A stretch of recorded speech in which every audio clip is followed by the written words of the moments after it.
നമസ്കാരം. കേന്ദ്രമന്ത്രിയായ ശേഷവും അതിനു മുമ്പും ഒരുപാട് വിവാദങ്ങളിൽ ചെന്നുപെട്ട ആളായിരുന്നു നടൻ സുരേഷ് ഗോപി. രാഷ്ട്രീയത്തിൽ സജീവമായതിനു ശേഷം പലപ്പോഴും തന്റെ പ്രവൃത്തി കൊണ്ടും വാക്കുകൾ കൊണ്ടുമൊക്കെ താരം കുഴിയിൽ ചെന്ന് ചാടിയിട്ടുണ്ട്. രാഷ്ട്രീയ പ്രവർത്തനം തുടങ്ങി എംപിയും കേന്ദ്രമന്ത്രിയും ഒക്കെ ആയതോടെ നിലവിൽ സിനിമയിൽ അത്രത്തോളം സജീവമല്ല സുരേഷ് ഗോപി. സുരേഷ് ഗോപിയെ നിരന്തരം വിമർശിക്കുന്നവരിൽ ഒരാളാണ് സംവിധായകൻ കൂടിയായ ശാന്തിവിള ദിനേശ്. തന്റെ യൂട്യൂബ് ചാനലിലൂടെ നേരത്തെ ശാന്തിവിള ദിനേശ് നടത്തിയ വിമർശനങ്ങൾ വലിയ രീതിയിൽ ചർച്ചയായിരുന്നു. കഴിഞ്ഞ ദിവസവും ശാന്തിവിള സുരേഷ് ഗോപിക്കെതിരെ രംഗത്ത് വന്നിട്ടുണ്ട്. വേടന്റെ പുലിപ്പല്ല് വിവാദവുമായി ബന്ധപ്പെട്ട വിഷയങ്ങളിൽ പ്രതികരിക്കവെയായിരുന്നു ഇത്.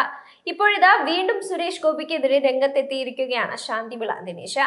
സുരേഷ് ഗോപി നല്ലത് ചെയ്തപ്പോൾ താൻ അത് പറഞ്ഞുവെന്നും അത് എവിടെയും എത്തിയില്ലെങ്കിലും അദ്ദേഹം ചെയ്ത ഒരു തെറ്റ് ചൂണ്ടിക്കാണിച്ചപ്പോൾ വിവാദമായെന്നാണ് ശാന്തിവിള ദിനേശ് പറയുന്നത്. മറ്റു വിവാദങ്ങളിലും അദ്ദേഹം തന്റെ അഭിപ്രായം അറിയിച്ചിരുന്നു.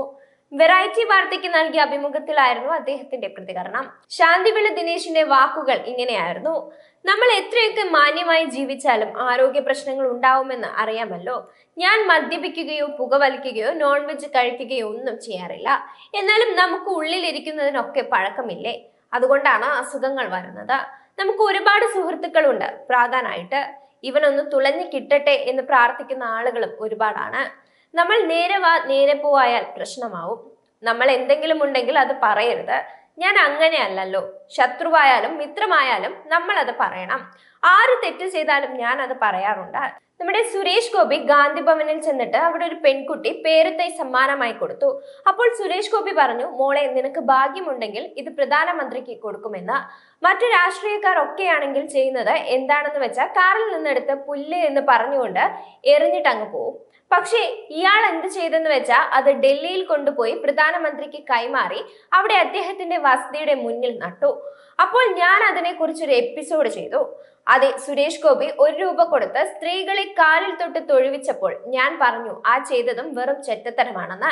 എന്റെ ഭാര്യയോ എന്റെ അമ്മയോ എന്റെ സഹോദരിയോ ഇയാളെ പോലെയൊരു ബോറിന്റെ കാലിൽ തൊട്ടെങ്കിൽ ഞാൻ അന്ന് വീട്ടിൽ നിന്ന് ഇറക്കി വിട്ടേനെ എന്ന് പറഞ്ഞിരുന്നു. രണ്ടും ഞാനാണ് ചെയ്തത്. പക്ഷെ മോശം പറഞ്ഞാൽ മാത്രമേ പുറത്തു വരൂ. ഞാൻ മുമ്പ് പിണറായി വിജയനെ കുറിച്ചൊരു മണ്ടത്തരം പറഞ്ഞു. നേതൃസ്ഥാനം ഒഴിഞ്ഞപ്പോൾ ഒരു ബ്രീഫ് കേസ് മാത്രം എടുത്ത് ട്രാൻസ്പോർട്ട് ബസ്സിൽ കയറിപ്പോയ PK വാസുദേവൻ നായരെ പോലെയുള്ള കമ്മ്യൂണിസ്റ്റുകാർ ജീവിച്ച നാടാണിതെന്ന് പറഞ്ഞിരുന്നു. മുഖ്യമന്ത്രി 10-30 വണ്ടികളുടെ അകമ്പടിയോടെ പോകുന്നത് കണ്ടപ്പോഴാണ് ഞാൻ പറഞ്ഞത് ഈ കാണിക്കുന്നത് ബോറാണെന്ന് ഞാൻ പറഞ്ഞു. ഒരുപാട് പേർ എന്നെ വിളിച്ച് ദിനേശ് അങ്ങനെ പറയരുതായിരുന്നു എന്ന് പറഞ്ഞു. പിന്നീട് ഒരു പോലീസ് ഉദ്യോഗസ്ഥനാണ് എനിക്ക് അതിന്റെ ഡീറ്റെയിൽസ് പറഞ്ഞു തന്നത്. പിണറായിക്ക് Z+ കാറ്റഗറി സുരക്ഷയാണെന്നും അതിന്റെ നടപടി തീരുമാനിക്കുന്നത് കേന്ദ്ര ആഭ്യന്തര മന്ത്രാലയവും ചീഫ് സെക്രട്ടറിയും പിന്നെ DGPയുമാണെന്ന്. അപ്പോഴാണ് അതിന്റെ സത്യാവസ്ഥ എനിക്ക് മനസ്സിലായത് എന്നൊക്കെയാണ് ശാന്തിവിള ദിനേശിന്റെ വാക്കുകൾ.